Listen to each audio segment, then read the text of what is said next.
I'm happy to introduce Professor Carlos Santamarina, professor at KAUST, King Abdullah University of Science and Technology. He's been with KAUST for almost 5 years now, I guess. Yep, exactly 5. Yeah, before that he was a professor and the Goizueta Chair professor at Georgia Tech in the Department of Civil Engineering. His field of interest is geotechnical engineering, but he moved into the field of energy engineering as well. And he holds his PhD from Purdue University. He's a very well-published scholar, probably one of the top in the field of geotechnical engineering ever. And his publications span from experimental methods to signal processing to micromechanics of materials to, and I'm sure I'm missing a lot here, but it's really a privilege to have you with us, Carlos, today. And please, the floor is yours. First of all, Ala, thank you so much for the invitation. And as you know well, we kept trying until the last, basically the last 24 hours. And clearly that was the right decision to stay away from this trip. But to you and our colleagues present there, today I'm very grateful for the opportunity of presenting some thoughts, and probably consider this as a roadmap for future discussions. So let me tell you, I'm not going to make a formal presentation then. I'm just going to flip through the 40 slides so you get an idea of the content. It has multiple generations reaching to this presentation, but to some extent the purpose was to reach out not only to colleagues but also to the young generations. And so you will see the flavor that I try to bring to it. So the first one is to recognize the huge challenges that we are facing today besides the coronavirus, and that is the fact that we have this very large population worldwide that has increased exponentially during the last century. That has brought huge demands on energy consumption, and this is not plateauing, this is continuing, and we do not have alternatives regardless of what politicians and the media may say.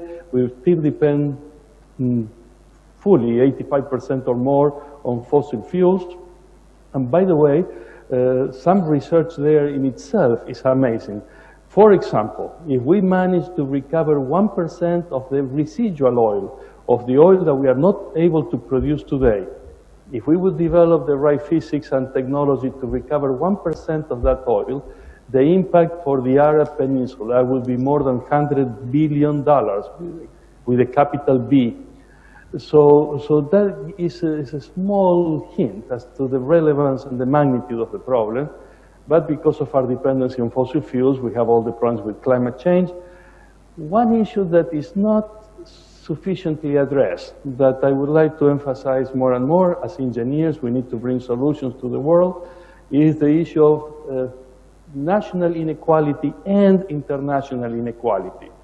The energy consumption map at the top gives you an idea of inequality in energy consumption. The map at the bottom shows the percentage of the population that holds most of the richness in any given country. And take an example of South Africa.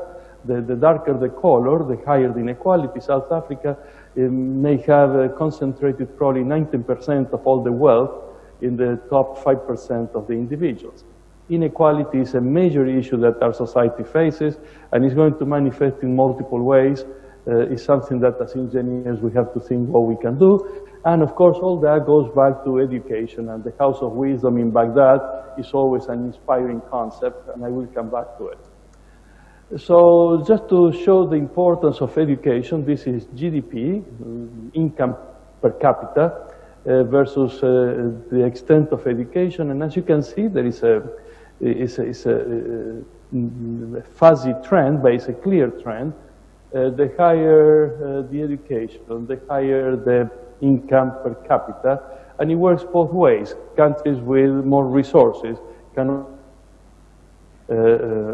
higher educational systems.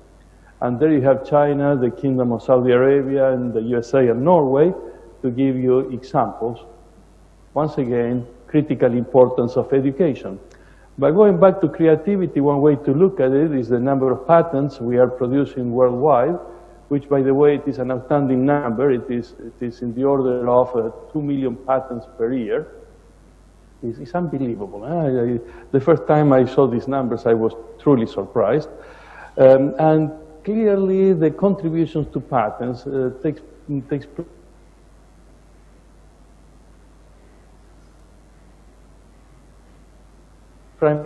the countries, the poorest countries, really are struggling for survival, and they cannot get to the point of creativity. But this chart has a couple of jumps, and you may anticipate some of those jumps. There is China, South Korea, Japan, and the USA. And look at China. China is producing almost 50% of the patents worldwide. Folks, in case you haven't realized it, China is really the big elephant in the room. It's a huge contributions to science and technology these days. Now all these, you can also claim that China has also a huge population, so it's good to divide these in different ways, normalize it. So I'm going to show you patents per 1,000 people, or per million people, we'll see, but I'm also going to plot versus the research and development budget of the countries divided by the size of the economy, the total GDP, and here it is. And so these are the patents per million, and the research and development versus the GDP, normalized by the GDP. And something important emerges here. Patents are really produced when countries are willing to commit 1%, at least 1% of their GDP to research and development. So now we begin to see the importance of national policies towards education, towards research and development, playing a critical role on how countries are performing. Let me put a few names to these points so you begin to ground this information. There is Germany with 2.1%, and China with 2.1%, and the USA with 2.8%. The USA producing per capita a larger number of patents, but also investing more of the GDP into research and development. Now, let me tell you, I had to close the scale here to show you these countries, because if I really open the scale to its full range, this is what appears. There are two countries that were missing in the previous version of the chart. That is Japan and South Korea. Look at South Korea, folks, and these are post-World War II countries, Japan and South Korea, post the Korean War. South Korea at the end of the 60s and early 70s was poorer than North Korea. And now South Korea is really a powerhouse of technology and innovation, and you see the output of the consequences of national investments into research and development. Once again, there is your 1% line, and if you wander in the Arab world, there is Saudi Arabia. Is not at the 1% boundary yet, but is clearly increasing its commitment to education and research in more recent years. By the way, these are very recent countries. Saudi Arabia had its first university in 1958. So these are very young countries, and so is the technology in South Korea and Japan, and developments in China. This has important implications. Now we look at the number of Nobel Prizes per country, and the USA leads by far. And you see that China has had very few Nobel Prizes, none in the first 2 decades of this century. But folks, there is such a revolution taking place in the Asian world that I think it's just a matter of time that the Nobel Prizes will be flowing towards China and South Korea. It takes time for this to be recognized. National policies, a critical role. So now the next two sections of the presentation will address individual creativity, followed by the creativity of teams. And so let's try to analyze the problem, because if we understand it, then we can develop proper educational strategies to address it. And we have heard a lot about the drivers, and necessity is the mother of innovation according to Plato, and then others say, well, innovation is the mother of necessity in this 20th and 21st century. But what is important to realize is that in many cases, this was driven by curiosity, and I could go through each one of these examples, by societal needs. The coronavirus these days is leading to exciting developments from vaccines to testing, to public policy, etc. And also is stimulated by the opportunities. For example, opportunities led by the technological revolutions that have taken place in sensors, nano, information technology, and biology. But I'm not going to address that one more. The drivers, clearly they are there and we need them. I would like to propose that creativity is a form of manifestation of the excellence in the human spirit. It is really all about excellence, and it's the excellence that is manifested in beautiful architectural designs. By the way, the greatest prize in architecture last week was given to two women from Ireland. That is important, the importance of role models, and I will come back to that. But excellence is really what brings all these individuals, so diverse, from architecture to science to biological studies, together. But I'm going to stretch the metaphor further. And for the first time in history, a human being was able to run the marathon in less than 2 minutes last year. That is excellence as well. It appears to be distinct from intellectual excellence, but it shares so many things in common that I would like to use this metaphor to inspire us to try to understand what is creativity and excellence in intellectual endeavors. And so I'm going to use this metaphor quite a lot in the rest of the presentation. So let's start with the fact that people reach a peak in their lives. For soccer players, the peak is around the mid-20s. For tennis players, which is a more explosive sport, it's probably a couple of years earlier. But there are amazing individuals who emerge very young in their careers, like Mbappé or Gau, or individuals who remain extremely exceptional later on in their careers. That you have the Messis and the Serena Williams and the Rafael Nadals and the Federers and Djokovic and Tiger Woods, way beyond the peak, statistical peaks of society. And there has to be something unique about these individuals as well. But there is a peak. And then we have to wonder, why is there a peak in excellence? And the case in sports is probably clear.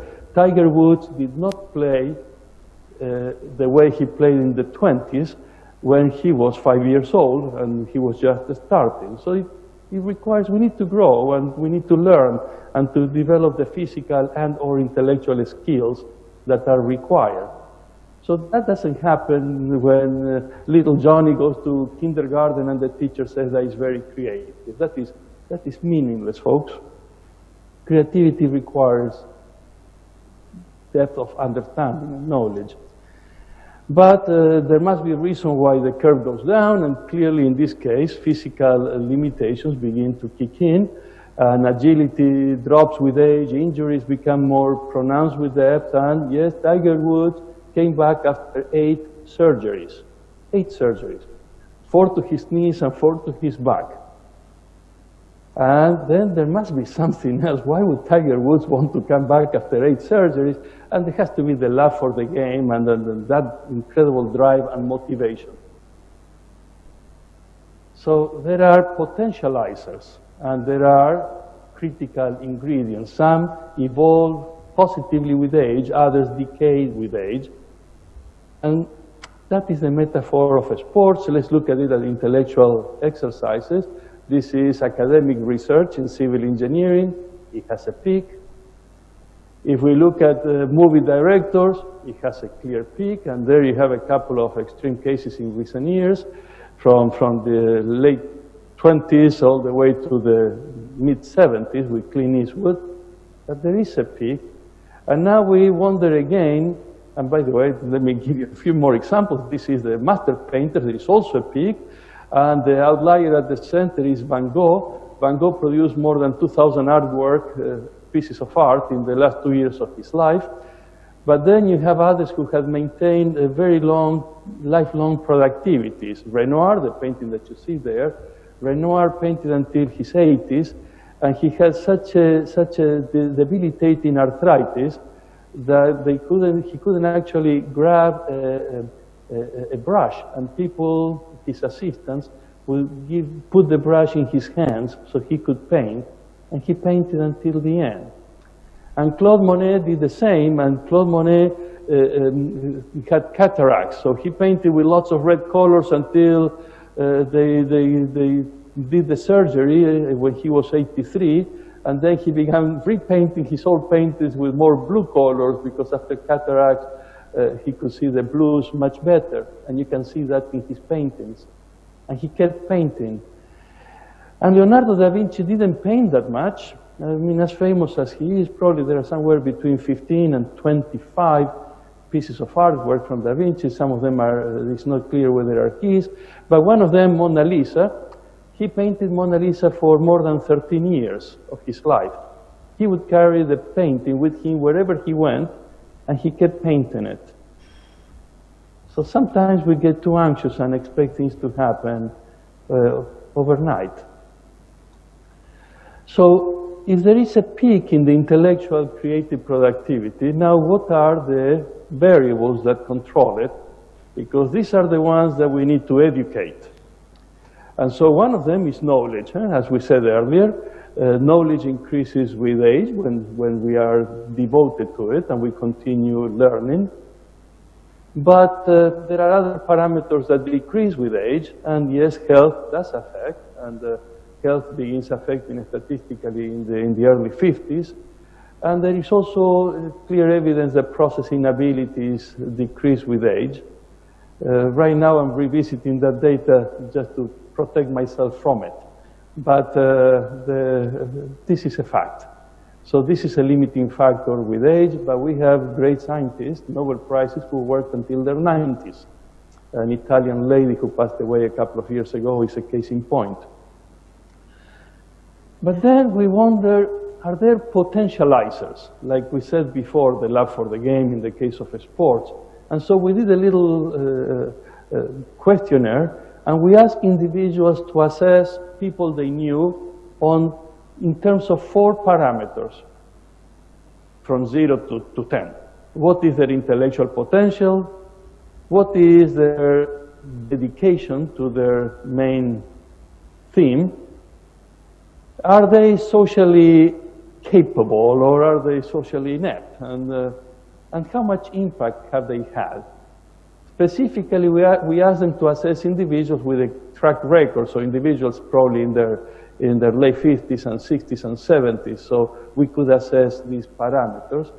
We put the database together, and for those of you who know mathematics, this becomes an inverse problem, and we came up with an equation that allows us to predict the impact that individuals will have in terms of the other 3 ingredients. And here it is. It's only about 10% IQ, only about 10% social skills, and it's all about dedication. Folks, this is real data. It's not Einstein saying it's 5% inspiration and 95% sweat. This is real data, and Einstein got it right. It is all about dedication, persistence, the will to create. And this is purposely a small slide because I went to see in sports whether this is the case, and every quote that I could get from every great sports person always goes back to the same. Let me zoom in on a couple of them. And let's review them together. Hard work beats talent when talent doesn't work hard. Most people never run far enough to find out that they got a second wind. Very common in marathon runners. Winners never quit, and quitters never win. Our Argentinian soccer player, here it comes. Luck has nothing to do with success. Excellence is a habit. And finally, from Michael Jordan, some people want it to happen, some wish it would happen, but others make it happen. It is all the same story. It is about dedication, determination, persistence, the will to accomplish, having a purpose. Now, this is also identified in the case of intellectuals and extraordinary intellectuals throughout history, and this is research by Gardner, and he realized that there were some common traits among those great individuals. One is they reflect extensively on key life events. They have the ability to identify their strengths and to exploit them. They work with their strengths, not to their weaknesses. They often fall, they often fail in their pursuits, but they do not give up. It's a key relevance of persistence that we've been talking about. They learn from failures and convert them into opportunities. Such a parallelism between the sports and the sciences. It is all about excellence. And so let's build on this one a little bit more. This is different players, soccer players, and there is Coutinho, who flourished in Liverpool, but was very poor in Barcelona. Now he's on loan, I guess. This may have evolved in the last year. Neymar, who flourished in Barcelona and is at best controversial in Paris Saint-Germain. And Mesri, who is magical in Barcelona, but he has performed very poorly for the Argentinian team. So the environment is important in sports, and the environment is so important in academia and intellectual exercises. Now let's go back and look at the Nobel Prizes. These are the universities that host the Nobel Prizes. Harvard, Cambridge, Berkeley, University of Chicago, MIT, the Stanford, Columbia, Caltech, which is a very small university with a huge number of Nobel Prizes, etc. So clearly the alma mater does matter. The environment plays a critical role. And so it brings me back a little advertisement now for KAUST. The king actually wanted to build, King Abdallah wanted to rebuild the concept of the House of Wisdom that played such a critical role in the golden age of Islam. And where different individuals from all genders and cultures and languages and paths of science would come together to create the new world. What an inspiring thought. But in these environments, in engineering and science, we still lack the good role models. And I think that our students are not exposed sufficiently enough to role models because in academia, particularly in engineering, there is such a prevalence of men. But however, our students now, the numbers are rapidly changing, and even in the absence of faculty, why not expose them to the great mathematician Hypatia or Agnes Pokos? If you haven't read her life story, it's really just amazing. And Lord Rayleigh played a critical role there. Or Madame Curie, who got not only one Nobel Prize, she got two, and one was in physics and chemistry. There are others who have gotten two, but in peace, etc. She got them two in physics and chemistry. And in fact, her daughter went on to receive a Nobel Prize, and just truly amazing, inspiring role models that we need. I am approaching the end of individual creativity, and that is the importance of reinvention. We have heard about it anecdotally. This is actual data. Picasso produced more than 20,000 documented pieces of art. And I went ahead and I plotted them throughout his life, and he also remained active until the very end of his life. And you see, he goes through these peaks and valleys, but not only he went through peaks and valleys, he actually changed his artistic style from academic to the blue period to the cubism to the surrealism. Picasso reinvented himself more or less every 7 years. And that takes some willingness to take risks, to abandon the old, but to embrace the new, to avoid falling into a rut. And I have tracked colleagues around the world, and I have seen their reinvention. And you see it in their rate of their publications. They go through valleys and peaks, and I can associate for these three individuals that I know very well how they reinvented themselves. And by the way, the reputation that in academia is measured in terms of citations has increased accordingly. Now, one thing I'm beginning to realize when you reinvent yourself is that it's good to prune the tree once in a while, otherwise you produce too many little fruits, and it's good to produce a smaller number by bigger fruits. So sometimes we get caught in far too many initiatives in our lives, and it is so important to take time off and to prune the paths of our reinventions. So folks, to summarize individual creativity, I think that this is a theory for creativity and an inspiration for our educational system. Knowledge is critical, and that is what we do in universities. To a lesser extent, we train individuals really on processing abilities, but to some extent we do. Universities are to some extent a gymnasium for our brains. But I don't think that we emphasize enough the importance of remaining healthy. And we don't mention at all the importance of focus, dedication, and persistence, and having a purpose, and helping create great, rich environments, and being willing to reinvent ourselves to maintain a lifelong creative productivity. And if we do that, I hope that the hump of creativity doesn't drop, and we give a chance to a second wind, also in intellectual pursuits. So now I will say a few more thoughts related to collective creativity, and the inspiration coming here from bees and ants, all the way to Wikipedia.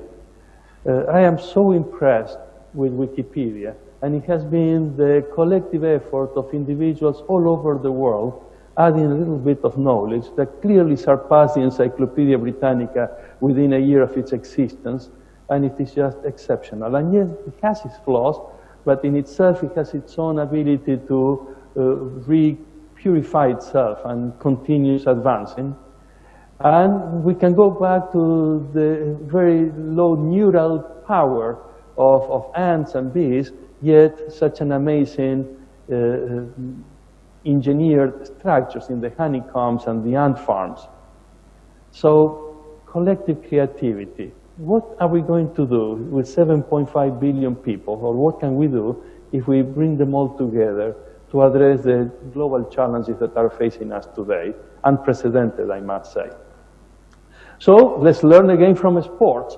And there is a wonderful movie, entertaining movie called Moneyball, in which Brad Pitt asked this Yale economics graduate to help him find good people and good players and cheap players for his baseball team.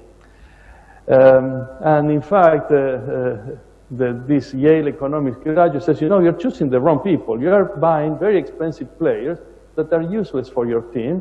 Let me show you some sports analytics, and that was the beginning of sports analytics, and then Liverpool and so many other teams have brought into the picture. So how do we recognize talent? How do we form teams? And how do we coach them? And it's not just having the best players. And that is, once again, going back to soccer, that's the Argentinian team, probably the team with the largest numbers of players in top divisions in Europe. And that is the team from Iceland that has an actor The coach is a dentist, part-time dentist. It is not about having the best players in the world. It is about forming great collaborative teams with mutual respect. Iceland was amazing in the last World Cup. And so I went back and I began looking at reports and video recordings and writings of some of the greatest coaches in history. And I tried to extract the rules that inspired them, that guided them, their compass. And here they go. They recognize talent. They train individuals to reduce their weaknesses, but they encourage them to play with their strengths. You heard something like that earlier. And they empower players. They give them space and freedom. They continue learning the sports over and over again. They knew the game, they live for it, they love it. They have a plan, they conceive alternatives, they took risks. And while they inspired their players, they demanded and they motivated them. And ultimately, they were humble. And national choices in how they invest into education and research and development, and to provide the resources for this research, but with some prescription. In other words, here at KAUST, we have a very clear mandate to serve the kingdom and to be transformative, ultimately to serve the world. We realize some of the conditions for institutions to be creative and teams, but when we fall down to the bottom of an individual, who is, in the end, is the core where the light bulb gets lit. It is about knowledge and processing ability, which we do bring in education today, but I don't think that we encourage individuals enough to identify a purpose, to have the will, to insist on that dedication. Creativity is not an accident. And the importance of creating rich environments, to be willing to reinvent ourselves through our life and maintaining health. So, education, that's a question for this meeting. I clearly would like to conclude by saying that it's really promoting excellence and a will. Excellent presentation. I would just like to ask how those individual creativity and how we can develop this and are integrated in developing programs for engineering educations. Our students, the student population now, they are very technology oriented, and so we try to motivate them to ignite their creativity, but still we are facing some kind of challenges there. So how we can again improve their individual creativity and as well as group creativity, as you just presented here in the curriculum that we develop. How we develop, curriculum really, that basically improve that we can say improve their, creativity. I think you are coming the voice is coming very fuzzy. Probably you're far away from the microphone, but let me repeat the question to see if I got it. It appears that you're asking how can we bring these ideas and thoughts into our education every day? Yes, that's correct. Is that correct? Okay. So that's a very good question. So I just, let me say that my first goal here is to present what the evidence says, and now for all of us to get together to work to bring change. But I'm going to mention just a couple of thoughts here. The first one is that many years ago, my father, he was in his late 80s. He asked me once, I had been teaching for more than 20 years by then. He asked me once, what were we teaching these days in soil mechanics? And I told him, Well, the classical things that we teach. And he shook his head and he said, we used to teach the same thing in 1940. And wow, poor folks. In many of our programs, and civil engineering is probably at fault more than most other engineering disciplines, we are teaching cooking recipes, how to do things, know why things ought to be done, or why things happen. We teach the code, we teach how to use algorithms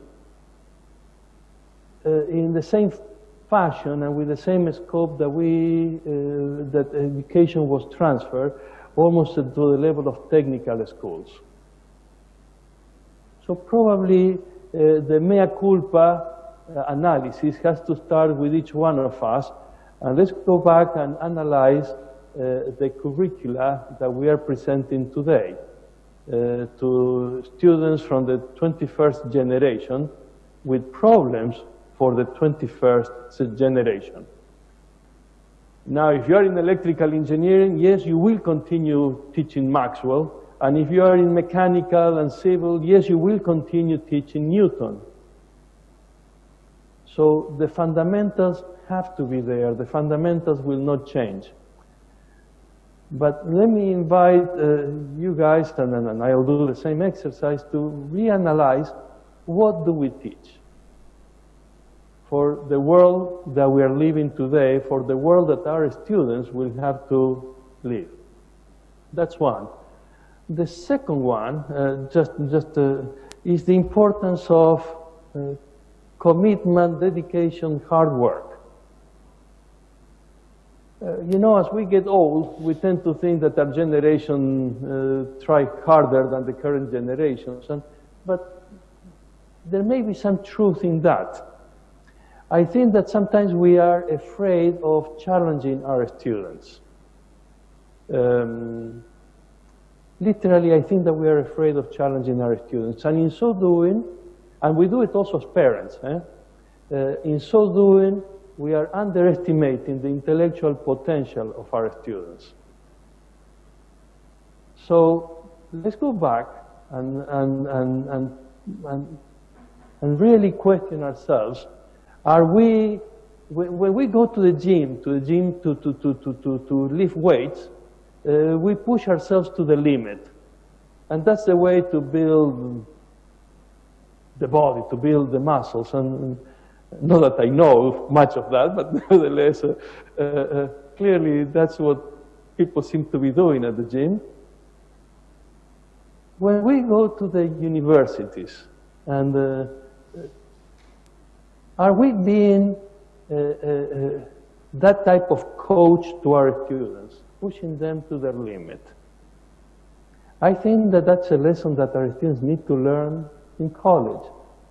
I can tell you in the US, I spent my whole career in the US, I think that in many cases we are patronizing our students to create a very comfy environment, and we are afraid of challenging them. Just two thoughts.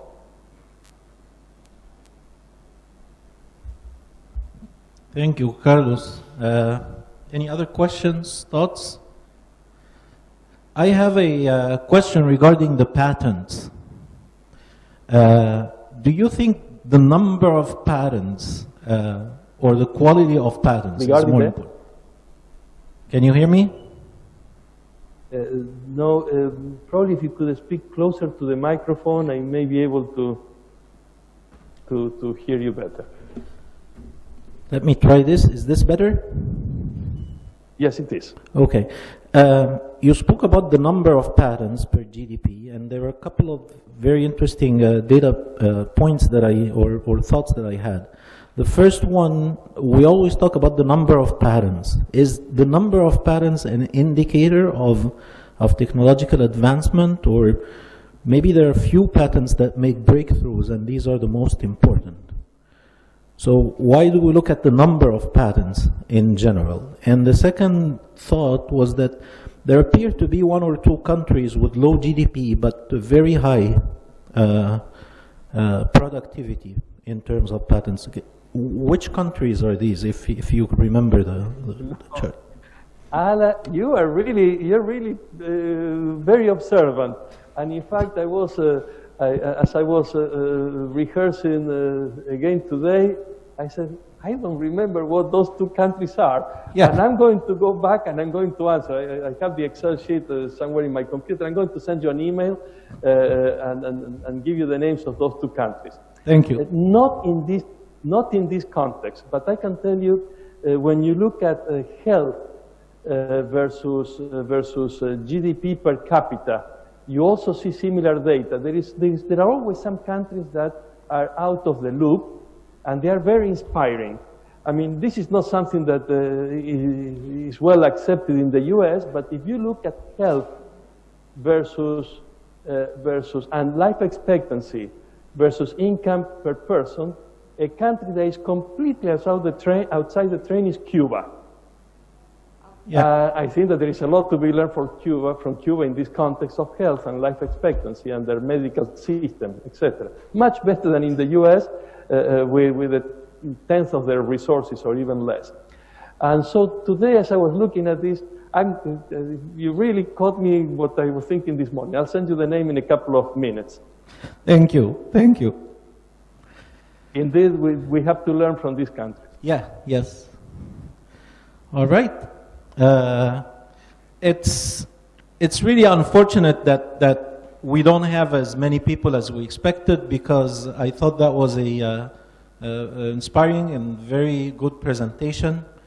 But we will definitely call upon you to come visit again when things calm down and we have a rerun of this conference.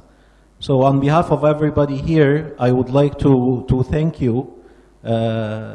Deeply appreciate your commitment and your willingness to do this remotely. One good thing is that we know that it works.